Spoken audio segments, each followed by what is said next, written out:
Ada seorang pengusaha besar berumur sekitar 65 tahun. Terkenal, asetnya tidak lagi terhitung. Satu hari pengusaha kita ini bertemu dengan seorang teman wartawan. Terjadilah dialog. Sang wartawan bertanya kepada pengusaha kita, "Pak, umur Bapak berapa tahun?" "Umur saya? Iya, paling sekitar 7 tahun. "Loh, 7 tahun? 7 tahun. "Anak Bapak berapa orang?" "Satu." "Satu saja?" "Satu saja." "Harta Bapak berapa banyak?"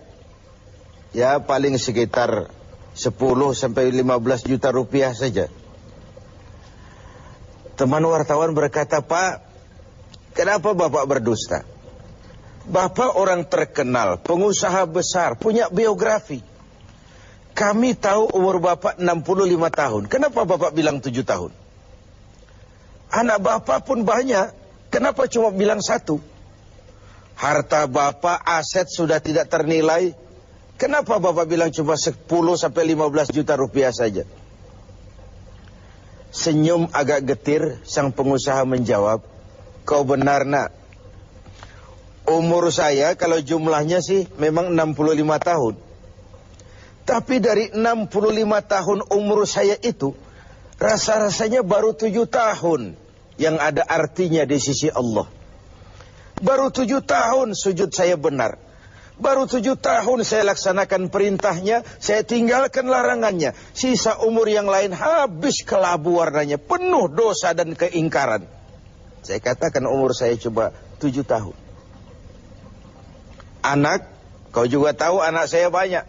Tapi dari sekian banyak anak ini, rasanya cuma 1 yang akan jadi buah hati, belahan jantung, pelanjut cerita, penerus sejarah, anak soleh yang akan mendoakan orang tuanya. Yang lain susah diurus anak saya itu." "Oh gitu toh." "Iya."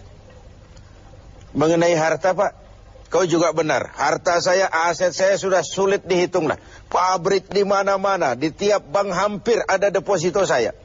Tapi dari sekian banyak harta itu yang saya ingat, baru sekitar 10 sampai 15 juta yang saya belanjakan di jalan Allah. Saya sumbangkan masjid, saya bantu pesantren, saya bantu yatim piatu. Dan itu yang akan jadi milik saya yang sebenarnya. Yang akan saya bawa menghadap Allah. Saya bawa ke alam kubur. Yang lain akan jadi rebutan ahli waris sesudahnya."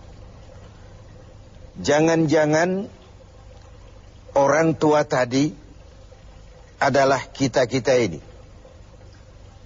Jangan-jangan kita-kita ini adalah orang tua tadi.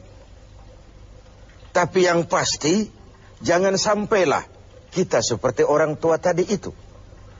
Dari sekian banyak umur yang diberikan, berapa yang punya nilai di sisi Allah?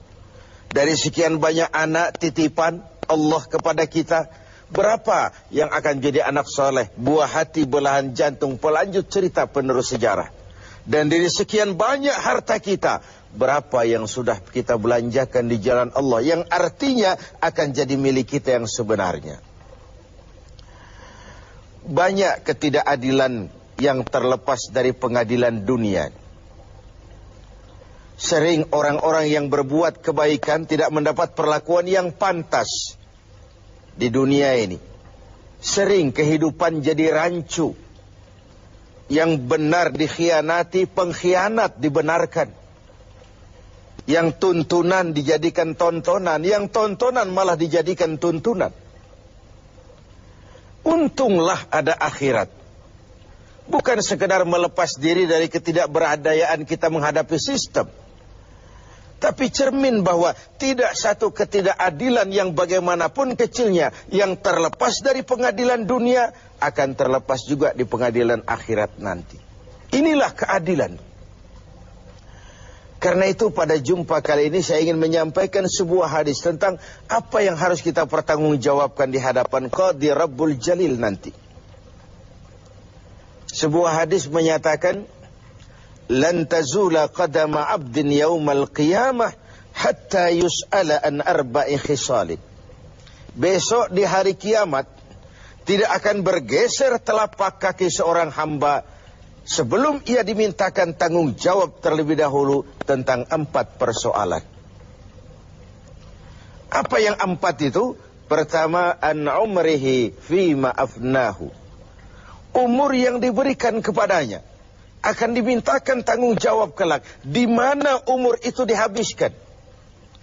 Diberikan umur 30 tahun kah, 40 tahun, 50 sampai 70, 100 bahkan. Sejak kita akil balik sampai ajal datang merenggut nyawa, di mana umur itu dihabiskan? Kita sering main-main, padahal waktu berjalan terus. Kita sering lalai dan lupa, padahal malaikat maut tidak pernah lalai dan lupa. Seorang Nabi Yakub alaihissalam, seketika akan ajal, beliau menanyakan, kalau saya ajal kenapa tidak diberitahu lebih dahulu? Kata malaikat maut, sudah diberitahu. Loh, bagaimana caranya diberitahu? Perubahan yang terjadi pada fisik kita adalah pemberitahuan. Uban yang bertabur, mata yang mulai lamur, pendengaran yang mulai kabur, itu semua pemberitahuan agar kita mawas diri. Umur akan dimintakan pertanggungan jawab. Di mana umur itu dihabiskan? William Shakespeare memang pernah bilang, waktu hidup itu singkat. Tahu-tahu baru saja zuhur, tahu-tahu sudah asar. Baru saja asar, tahu-tahu sudah maghrib. Yang kemarin anak-anak, tahu-tahu sudah punya anak. Tahu-tahu, dan tahu-tahu. The time of life is short, kata Shakespeare. Waktu hidup itu singkat betul. Namun waktu yang singkat akan terasa ada manfaatnya kalau kita bisa memanfaatkannya dengan yang sebaik-baiknya. Apalah umur panjang kalau cuma untuk menimbun dosa dan kesalahan. Lebih baik umur yang panjang tapi untuk mengkoleksi berbagai kebajikan. Inilah makna ucapan Nabi, khairukum man tala umruhu wa hasuna amalu. Yang terbaik di antara kamu orang yang panjang umurnya dan banyak juga kebaikannya. Umur ini yang sering kita berleha-leha menghabiskannya untuk sesuatu yang tidak punya nilai, kelak akan dimintakan tanggung jawab di hadapan Allah Azza wa Jalla. Lalu yang kedua, wa an syababihi fima ablahu. Masa muda, pernah diberikan umur muda. Di mana dihabiskan umur muda itu? Hura-hura atau untuk sesuatu yang bermanfaat? Dahulu ada seorang selebritis lah kalau zaman kita sekarang. Namanya Ibrahim bin Adham. Namanya Malik bin Dinar. Namanya saja sudah Malik bin Dinar, Raja bin Uang. Hidupnya jet set. Satu malam dia mengadakan pesta di rumah mewahnya. Datang seorang pengemis, bertanya kepada penjaga pintu, siapa yang punya rumah ini? Bos saya. Iya, Malik bin Dinar. Oh, orang kaya? Orang kaya. Selebriti? Selebriti. Dia hamba apa orang merdeka? Dia orang merdeka. Kalau hamba bagaimana bisa pesta sehebat ini? Orang tua itu senyum lalu bilang, sampaikan kepada bosmu Malik bin Dinar, dia memang orang merdeka. Kalau dia hamba bukan seperti ini pekerjaannya. Dia orang merdeka. Dilarang tidak terlarang, dicegah pun tidak tercegah. Merdeka dia memperturutkan hawa nafsunya. Kalau dia hamba Allah, bukan begini pekerjaannya. Menghabiskan waktu untuk pesta, hura-hura, sesuatu yang tidak ada gunanya. Ini disampaikan kepada Malik bin Dinar, dia tercenung mendengar orang tua yang misterius itu. Malamnya dia bermimpi kiamat datang. Dia akan dia masukkan ke dalam neraka. Karena itulah lalu dia bertaubat dan kemudian menjadi ahli sufi yang terkenal, Malik bin Dinar. Masa muda akan dimintakan tanggung jawab. Yang ketiga, wa an ilmihi maza amilabi. Ilmu yang dimilikinya, kemana ilmu itu diamalkan? Untuk mencerdaskan orang atau untuk membodohi orang yang memang sudah bodoh? Untuk membimbing umat atau menyesatkan orang lain? Agar hamba menjadi hamba Allah atau agar orang menghambakan dia? Ilmu akan dimintakan pertanggungan jawab. Yang terakhir, wa an malihi min aina iktasabahu wa fima anfaqahu. Kita akan dimintakan tanggung jawab tentang harta kita. Dari mana harta itu didapat dan kemana harta itu dibelanjakan. Perhatikan yang terakhir ini. Tentang ilmu, pertanyaan akhirat cuma satu. Ilmumu kau amalkan untuk apa? Tentang umur, pertanyaan akhirat pun satu. Umurmu kau habiskan di mana? Tentang masa muda, pertanyaan akhirat juga satu. Masa mudamu kau gunakan buat apa? Tapi khusus tentang harta, pengadilan akhirat bertanya dua. Hartamu kau dapat dari mana dan kau belanjakan kemana? Dari mananya dan kemananya? Kadang didapat dari cara yang benar, tapi dibelanjakan untuk yang tidak benar.